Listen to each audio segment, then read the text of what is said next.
I ordered some germanium transistors finally so that I would have some for some of the pocket radio repairs I've been doing.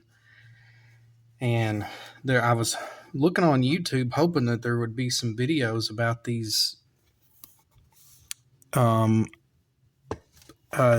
germanium transistors that they come from the Ukraine. At least that's where they're shipped from. And I couldn't find a whole lot of information, so I thought at least I would make a video so people could see kind of like what the packaging looks like and what to expect. These are, I don't know if this is the brand, I don't know, but I believe this is the Russian, I guess it's like their letter for P.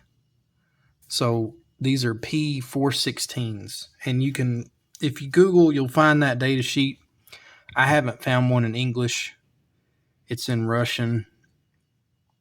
You can kind of mostly decipher, I think most of the specs that you would want to know, you can kind of decipher from that. But they're PNP transistors. The best I can tell, they work.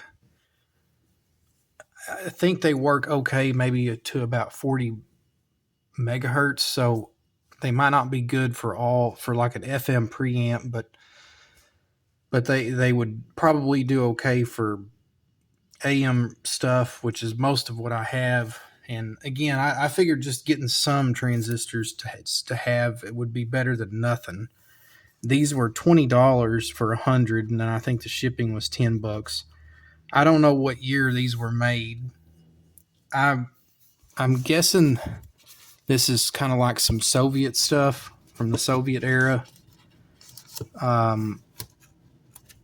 remember one of my earliest memories of world events from when I was a kid. I remember watching the Berlin Wall come down, and I think that was 1989. So the USSR was mostly not a thing by the time I started school and stuff. But I remember all of our maps and stuff still had the USSR. So maybe these were manufactured actually in Ukraine. I really have no idea. No clue. The box looks pretty old, and the paper it almost feels like it would just crumble apart.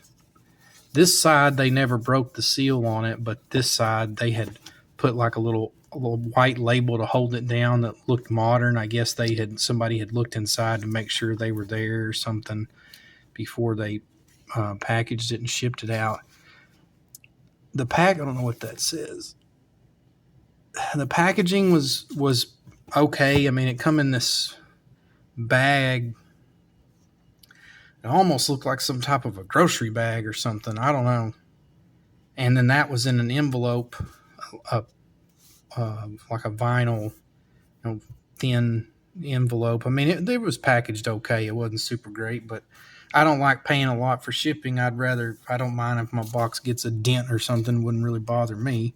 I don't think you're going to hurt transistors too much by poor packaging. But luckily, the box was intact. So again, I don't know what year. And you can't, I don't think you can judge a lot by the age of the cardboard. This is some pretty old cardboard. I know this box of ammo was purchased in 1967. My friend's dad bought it on his way to Vietnam. He bought a sidearm, and he bought this box of ammo in 1967. I think in Pennsylvania. He was laid over or something. I don't remember the exact story, but I got the box because he gave me a bunch of reloading supplies, and this happened to be in there. I need to give it back to him, honestly. But it hasn't been carried around a lot, and it's pretty rough shape. It's mostly just been sitting on a shelf.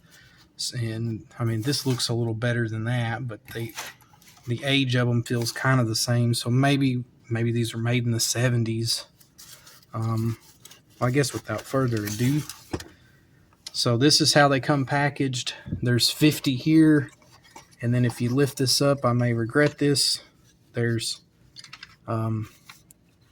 another 50. There's one missing because I took one out when they first came in, and I don't know where I put it.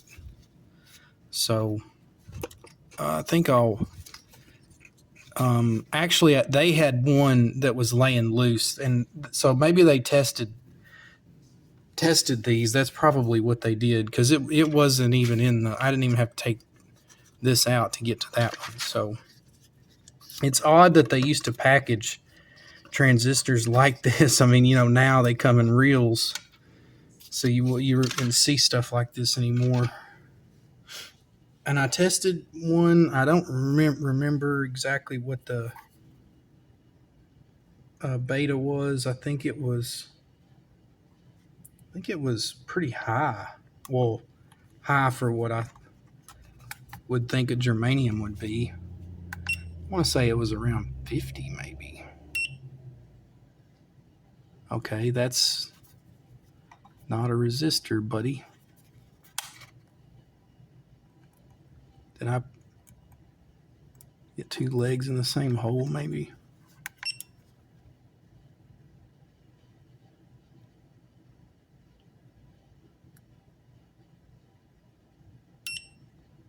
Huh. Maybe this one's bad.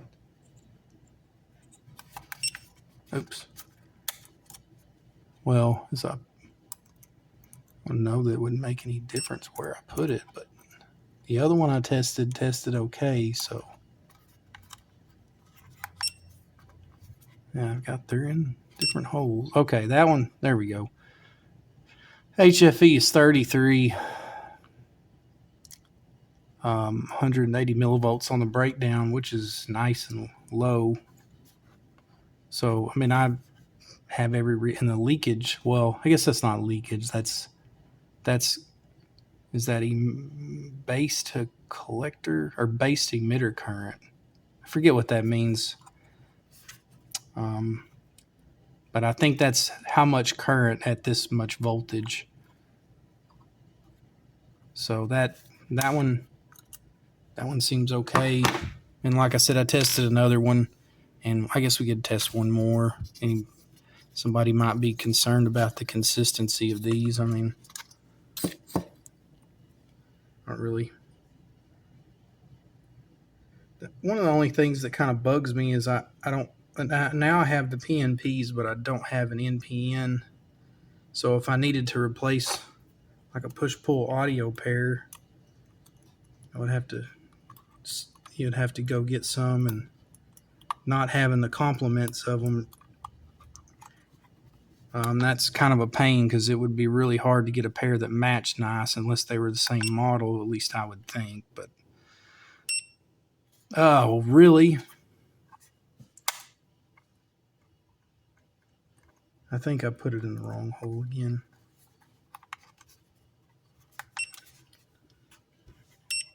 Okay. Yeah, so this one, very similar beta, 36, very, very similar breakdown or bias current, voltage, 182. So very, very consistent.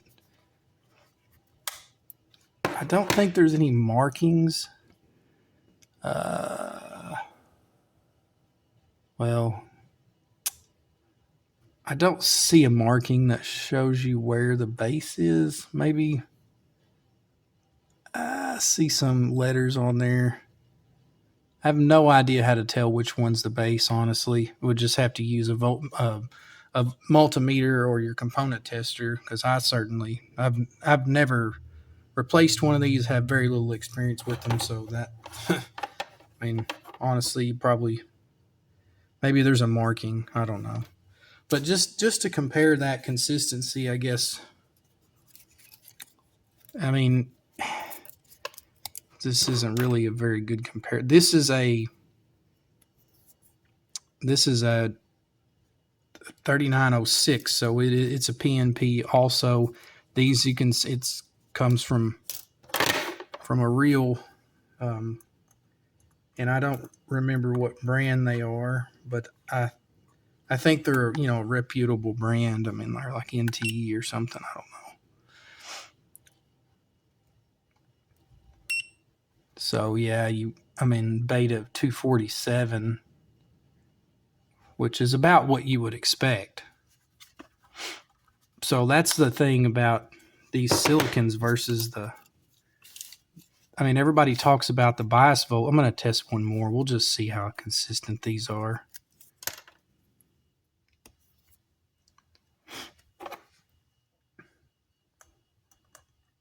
Because all those germaniums have, again, they've tested very, very similar. So, but everybody talks about how the bias voltage is pretty consistent. I think what was the other one? 247. This is 268. 633 millivolts, which I think is just dead on what the other one was. So these are pretty consistent too. And those, I think, just by the couple I've tested, I guess the germaniums, they're about as consistent as any modern one, or at least the couple that I tested. Being that these are as old as they are, if you use one of these things, I think you would be kind of crazy to grab one out of here and stick it into a circuit and not test it first. And if you don't have one of these or whatever kind of component tester, you can use a multimeter and test them because it's kind of just like two diodes basically, so you can at least see what the forward voltage is each way, and then you can make sure that you don't get current between. Let's see, because it's a PNP, you shouldn't get current between the it's the same actually. It's the emitter and the collector. You shouldn't get any current between those two or continuity when you check that with your multimeter. So I've checked transistors that way, but these things are really handy because it tells you where the base is and tells you what the beta is and all that stuff. So I don't know. Hopefully this helps somebody if you're kind of hesitant about buying them. Again, I haven't used them yet, so it's kind of hard to have much of an opinion, but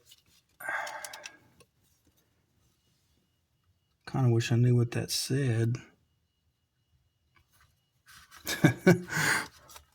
I don't know. I don't know any Russian at all. None. I know quite a bit of Spanish, but no Russian. So yeah, I think you can't go wrong. I know there's a couple other ones that I see there. So this is the P416, but then there's a couple more, and one of them may be a complement. It's like P416A or P416E, something like that. They advertise these for guitar pedals. I think the people that build guitar pedals are really interested in these old transistors. So I guess they say they sound better or something, but I just want them so that I can replace bad transistors and old radios without having to rebias everything. Because again, if I didn't finish saying this a while ago, you've seen it, but these modern silicons, you're always going to have around a half a volt, 0.6 volts, something like that to bias them. And the germaniums, they have a much, much lower bias. It's like 0.2, 0.3 or less. So you would have to, in a lot of cases, not every case, because sometimes you're going to have more bias voltage than you actually need. But in a lot of cases, you would have to redo the biasing resistors in order to get a silicon to work in that circuit. And then the other issue is the HFE, the beta.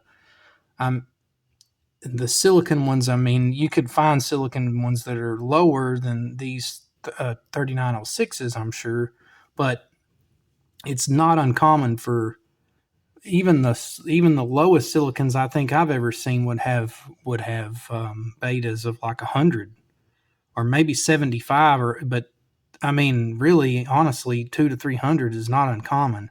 So you'd have to work pretty hard to find a transistor that's going to perform like one of these. If you're replacing one with a silicon, it can be done. I've seen YouTube videos of people doing it. I've read online, like people do it and it works. And sometimes you might just be able to swap them and change very little to anything.